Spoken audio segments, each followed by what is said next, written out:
Provízia je častokrát kontroverzná téma.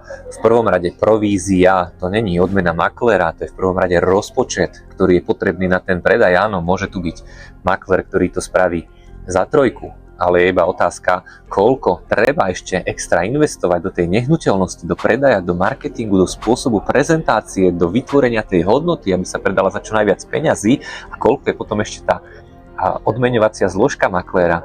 Čiže ak vám dneska niekto v dnešnej dobe povie, že vám to predá za 3 a ešte, že vám získa viac, tak to jednoducho v dnešnej dobe už není možné a ten človek buď klame, alebo vás chce možno len oblbnúť, natiahnuť, aby získal vašu zákazku, ale v konečnom dôsledku to logicky ani není možné.